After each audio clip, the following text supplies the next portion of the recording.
After about the age of 25 to 28, adults on average gain 10 pounds every decade for the rest of their life now. And that's a huge increase. That increase in weight has caused an increase in the obesity rates, heart disease, diabetes, stroke, and a whole host of other preventable health diseases. But why do people gain weight so rapidly as they age? Why are they gaining 10 pounds every 10 years? And what can we do to reverse that? Well, I'm going to lay out a couple misconceptions, give you the hard truth, and give you the tool to take control of your health as you get older.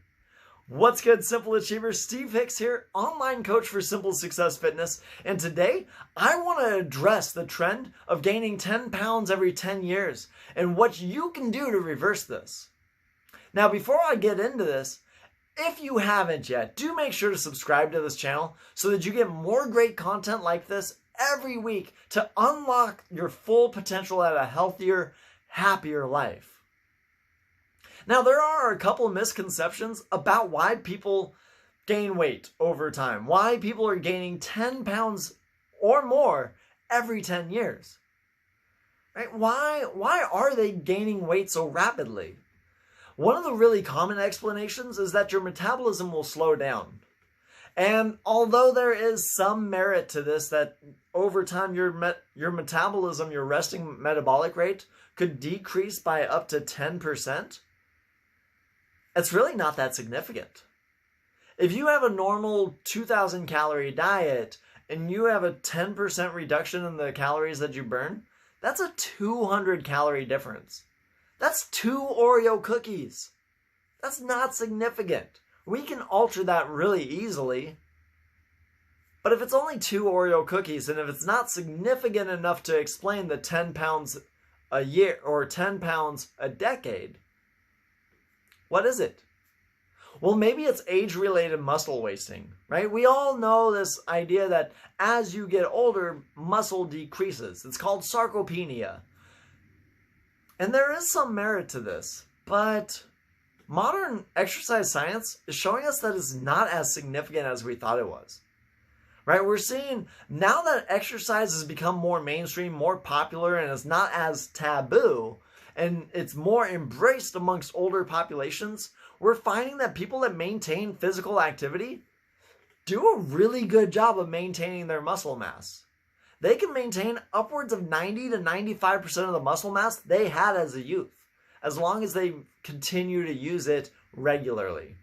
In fact, there's some wild research that has showed that when you start exercise, when you start resistance training, even older, up to your 80s, it's still possible, despite that great age, to gain muscle mass, to gain strength, and to develop your muscles.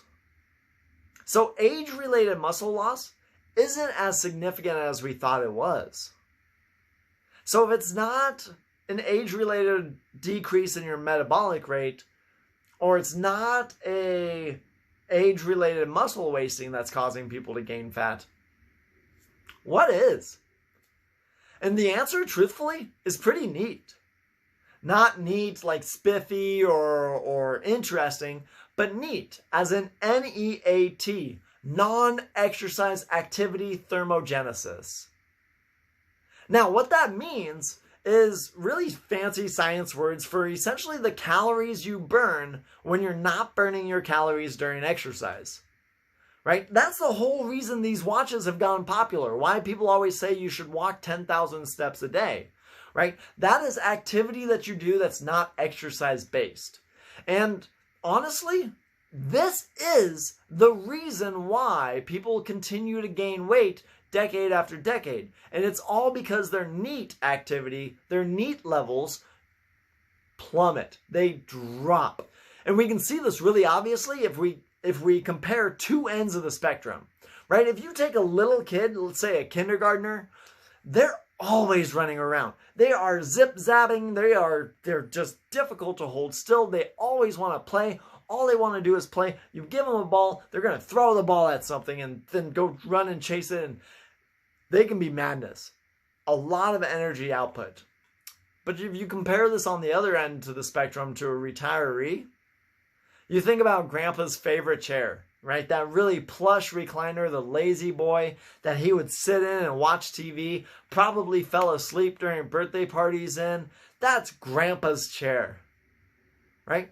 If we compare the two, we can see with those extremes, there is an extreme difference in physical activity just hour to hour. Not even talking about exercise or workouts. They both probably have the same amount of workout time.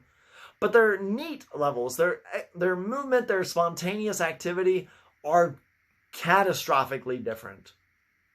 And it can be this reason that causes people to gain weight. If we think about just the progression through life, when you're a little kid, you have recess in grade school once or twice a day, plus gym class, plus you play after school. It's all play all the time. As you get a little older, you get in high school, you have to sit in class. You go to college, you have to sit in seminars without moving, no group activities. And then you get into the workspace after college, and you have to sit in the office for 8 hours straight, not moving, not going anywhere, not doing anything. And then once you retire, you get 16 hours a day on the recliner, right? We have this progression as we go through life of decreasing our spontaneous activity. And as we go through life, we have this trend of adding weight over time. As your spontaneous activity decreases, your weight increases. And as your weight increases, your risk of obesity, diabetes, heart disease, stroke, and a myriad of other preventable diseases skyrocket. So what we can do to reverse that trend is to make sure that we're hitting a bare minimum of physical activity each day. The 10,000 steps is a really great way to do this. You can also do this throughout the day by setting timers, right? Limit the amount of time you get continuous butt time, is what I call it, when you're sitting on your butt, right? Every 45, 60 minutes, or even up to 90 minutes. Set an alarm, a little buzzer that forces you to get up, do some stretching, some light activity, walk to the other side of the office to fill up a water bottle, or walk to a different room, talk with someone, engage with someone, or take a stroll around the block. But we have to break up these periods of inactivity. Otherwise, we cannot break up the trend of year after year weight gain and overweight gain, overweight gain. So to move forward, to live your healthiest, happiest life, we have to skyrocket NEAT levels. We have to work on that. And if you're interested, I did write a blog, a little article about it. You can find that in the description box down below, and it'll give you a lot more details about NEAT.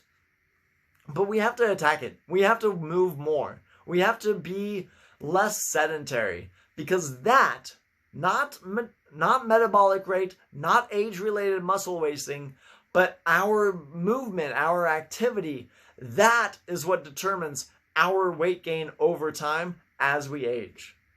By controlling our activity, by engaging in physical movement, we help prevent that year-over-year weight gain, and we live a healthier, happier life. And if this video opened your eyes to some terrifying trends, if this opened your eyes and helped you move forward with a plan to live a healthier, happier life, make sure to hit like so YouTube knows that this is a great quality video and shares it with other people so that we can make an impact on the health and happiness of millions of people across the world. And if this is something that's relevant to someone you know, please feel free to share this on social media. And finally, before you leave, subscribe down below so that you never miss another great video and that you can always get all the tips that you need to truthfully succeed with health and fitness.